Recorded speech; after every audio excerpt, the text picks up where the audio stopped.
Right, muri yeZimbabwe kusangana kwatikuita zvekare pano paHatirari 263 pari pandokuzivisai manews updates ezvinhu zviri kuitika munyika yedu yeZimbabwe. Kana uri munyowani, make sure to subscribe or turn on that notification bell. Right, chekutanga muri yeZimbabwe, mwana asingacheme anofira mubereko. Ndakasachema chasara kunoba anditi, asi isusu tiri kuti mwana asingacheme anofira mubereko. Mwana wenyu Hatirari ari kuchema kwamuri vanoona paHatirari 263. Namba dzangu ndidzodzi dziri kubuda pascreen. Tine kaproblem katiwira, tine ziproblem ratiwira. Amusati mambondiona ndichigadzira video ndichitanga kukumbira vanhu. Handizvigone, but nhasi ndazvigona. Tine ziproblem ratiwira. Riri kuda mari yakati wandei. Problem iyi rida mari yakati wandei. Saka kune vanotuka, kune vanoshoropodza. Kana usiri kukwanisa, ukwanise. Vari kukwanisa, nditangewo paWhatsApp titaure. Ari kukwanisawo kundibatsira nembichanawo paakwanisa, totaura problem yachona paWhatsApp. Update yandinayo, handisi kuzoregera kupai maupdates. Namba dzangu ndozobuda pascreen kune vachada kubatsira, kato vachada kukurukura neproblem iyi. Update yandinayo, update iyo yababa Shero, yababa Alick Macheso. Baba vanoimba sungura muno munyika yedu yeZimbabwe. Vakaita accident nezuro. Mudoro zvikuita zvikonzi ndine zuro. Vaita accident, mota yavo yaparara zvakaipisisa, but according neinformation yatapiwa namanager waAlick Macheso vari kuti vari safe. Accident yakaitika ndeimwe mota nemota yavo zvakadhumana. Zvadhumana, hatina information yeimwe mota kuti makakura vanhu wangani, yanga yakatakura vanhu wangani, zvakazopera sei. Information iyi hatisati taireceiva. Asi kana kune akakuvara, Mwari ndatiti get well soon. Ndatinamati mcomment section ingonyorowa munamati kuti get well soon kune wakakuvara, munopora nenyasha dzaMwari. Next update iyo yabva nepamukoma stand master. Inorwadza update iyi, video inorwadza. Chakumbira kutaridza ndofika comment section. Inisa Hatirari, ndafunga kusiyai. Tosangana zvekare nguva inotevera. Much love. Yes, Shamati. Tinofara. Mama? Makasimba here. Baba? Pindai muofisi yatakapiwa neFidelity. Okay. Pindai zvenyu.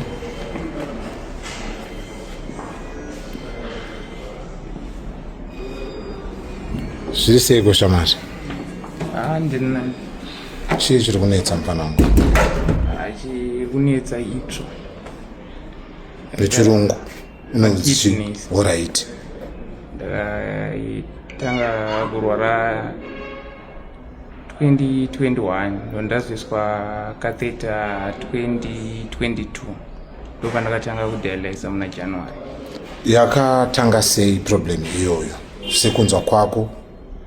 Ndangotanga nchimbotemwa nemusoro, ndondazonochekwa BP, ndondoonekwa BP yakashuta. Ndondazouya paWest End Hospital.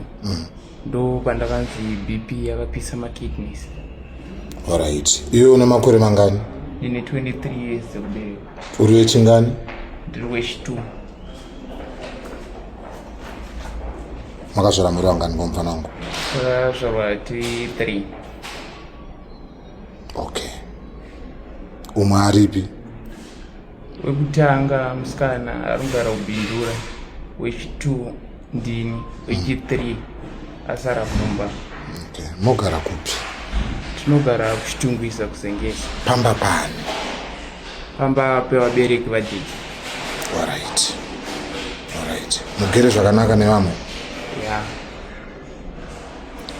Chii chawadzidza pakurwara kwako, chawaona? So far ndadzidza zvakawanda. Kana uri munhu unofanira kupota uchienda kuhospital kana once in a month uchinonochekwa, uchiona health yako kuti iri papi. Okay. Zvakatikoshera izvozvo. Okay. Kupa rudo rwarupiwa nababa namai? Ndikupirwa rwese rwakazara. Wadzidzei parudo rwavari kukupa sababa namai? Unoda kuti chii kwavari? Handoda kungovatenda nezvese zvavanondiitira. Handi unogona kusimuka? Simuka wavatende. Kana kuti wapa iri hug chaiyo mwanawo yavabereki.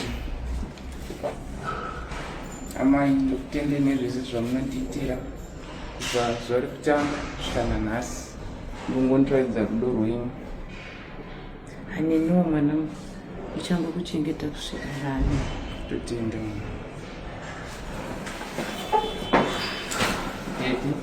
ndoda kukutendai nezvizvi zvamunondiitira kubva nditange kurwara kusvika nanhasi.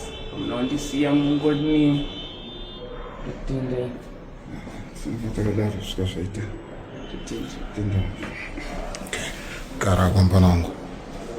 Amai, ini ndakazvimirwa semwana ndokutendai nelove yamuri kupa mufana uyu. Aiwa, tinotenda, tinongoramba takadaro. Makuru ano ndokutenda nelove yamuri kupa mufana uyu. Tinongoramba takadaro, tinongotenda kuti muna Mwari pamwe zvisasvika pakuhila. Handiti. Ndokumbirawo kabhuku rake rekuchipatara riri apo. Tirivhure bhuku rekuchipatara, vhurai isai nyapa mama. Muvhura mapeji ebhuku rekuchipatara chete pari zvino. Mirai tione apo. Mirai padhuze mama. Vhurai nirime peji. Anonzi ani mukomana? Ashton Tafenyika Ngwerume. Oh, Ngwerume, okay. Vhurai ni futi. Okay. Vhurai ntione quotation chat. Quotation chat. Get today, so.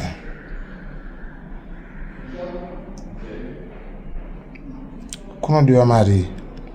Ruwa 32,000. Kuti anoitwa Kidney transplant. okay. Donor. Tuvhurai ndirime peji.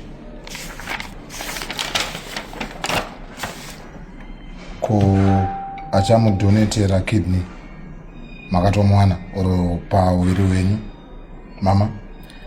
Pana mukoma hanzvadzi yake wokutanga. Ndichauda kumudonetera.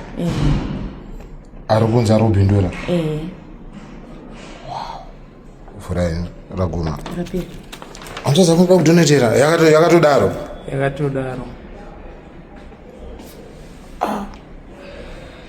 Ndoda kuti chiri kwaari. Ndoda kumutenda nerudo rwaakaratidza ipapo. Okay, mfana wangu. Napo. Saka uda kuti chikumhuri yeZimbabwe maringe nerubatsiro rwawazotsvaka. Ndangoti dai vakwanisa kundibatsirawo nangoraramawo normal life. Ndazokwanisa kuchengetawo vabereki vangu. Okay, mfana wangu. Nemunina wangu. Okay. Mama, uda kuti chikumhuri yeZimbabwe maringe nerubatsiro. Ndinoti kumhuri yeZimbabwe dai vangokwanisa kubatsirawo mwana wangu. Angokwanisa kurarama upenyu hwake hwokuti anokwanisa kuzviitira zvinhu zvake muupenyu. Okay, mama. Tete, chikumhuri yeZimbabwe. Ndinongokumbirawo mhuri yeZimbabwe kuti dai vakwanisa kutibatsira takwanisa kureza mari yekuti aende kuIndia anoitwa kidney transplant. Akwanisa kurarama upenyu runoma hwose for the past 4 years. Kudialysis oneso 3 times per week. Muchibuda bhegi? 3 times per week. Anoenda Tuesday, Thursday, Saturday. Saka Saturday nhasi mutobvako? Atobvako, atopinda makuseni na6. Anoita 5 hours. Saka anoenda 3 times per week. Saka ndingoda anga akwanisa kuti angaitwa kidney transplant akwanisa kurarama upenyu runoma. So far mareza mari pa32 iripo? Iri mari iri munhukini. Mareza mari so far? Ndini $100. Okay. All right. Okay. Mnaenda basi redete? Ndini ndapensionia. All right, mkoma. Ndakataya after 21 years. All right, mkoma. Ndashanda kuZimbabwe National Army. All right, mkoma. Ndakataya 2021. All right, okay, mkoma wangu. Yeah. Ishuro yangu kuti life inake, kuti mari iwanikwe. Birthday rako riko rini? So 14 January. 14 January. Ishuro yangu kuti pachacelebrate birthday rako tinge chitaurawo dzimwe nyaya dzakanaka. Totenda. Vachada kukutumira rubetsero chakutumira panamba dzipi? 078 454 0088. Tsokorodza. 078 454 0088. Pachabudasira kuti chii? Panobudasira kuti Ashton Tafenyika Ngwerume. Okay. Mhuri yeZimbabwe ndokumbirawo nemaondero atakaita ndine mafollowers 500,000 organic followers, vanhu chaivo vanotofema. Hatisuda 500,000, tokuda 32,000 US kutokumbirawo direct mari kwaari not kwandiri, mazviita mari yeZimbabwe. So hama mufamba zvakanaka, regai ngonyora madetails enyu pasi handiti.